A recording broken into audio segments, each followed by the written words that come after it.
തദ്ദേശ തെരഞ്ഞെടുപ്പ് മാധ്യമപ്രവർത്തകർക്കുള്ള മാർഗനിർദ്ദേശങ്ങൾ പുറപ്പെടുവിച്ചു. 2025 തദ്ദേശ സ്വയംഭരണ തെരഞ്ഞെടുപ്പ് നിഷ്പക്ഷവും നീതിയുക്തവും സുതാര്യവുമായി നടത്തുന്നതിന് സംസ്ഥാന തെരഞ്ഞെടുപ്പ് കമ്മീഷൻ മാധ്യമപ്രവർത്തകർക്ക് പ്രത്യേക മാർഗനിർദ്ദേശങ്ങൾ പുറത്തിറക്കി. വോട്ടർമാരെ ഏതെങ്കിലും തരത്തിൽ സ്വാധീനിക്കുന്ന വാർത്തകളോ പരിപാടികളോ നൽകരുതെന്ന് കമ്മീഷന്റെ പ്രധാന നിർദ്ദേശം. വോട്ടെടുപ്പിന്റെ സമാപനത്തിന് നിശ്ചയിച്ചിട്ടുള്ള സമയത്തോടെ അവസാനിക്കുന്ന 48 മണിക്കൂർ കാലയളവിൽ ആ നിയോജക മണ്ഡലത്തിൽ പൊതുയോഗം വിളിച്ചുകൂട്ടുകയോ പങ്കെടുക്കുകയോ ചെയ്യരുത്. വോട്ടെടുപ്പിന്റെ സമാപനത്തിന് 48 മണിക്കൂർ സമയപരിധിയിൽ ഒരു മാധ്യമത്തിലൂടെയും തെരഞ്ഞെടുപ്പ് ഫലത്തെ സ്വാധീനിക്കുന്നതോ ബാധിക്കുന്നതോ ആയ പ്രചരണങ്ങൾ നടത്താൻ പാടില്ല.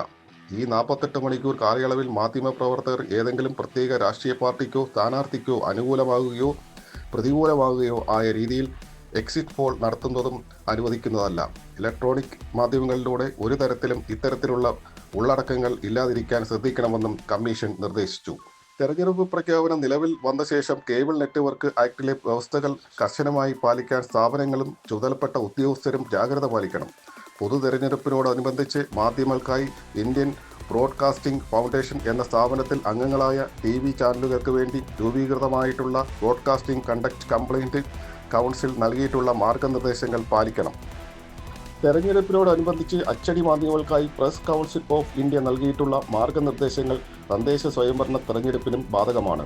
തെരഞ്ഞെടുപ്പ് സംരക്ഷണം സംബന്ധിച്ച് NBSA അഥവാ ന്യൂസ് ബ്രോഡ്കാസ്റ്റിംഗ് സ്റ്റാൻഡേർഡ് അതോറിറ്റി നൽകിയിട്ടുള്ള മാർഗനിർദ്ദേശങ്ങളും പാലിക്കണം.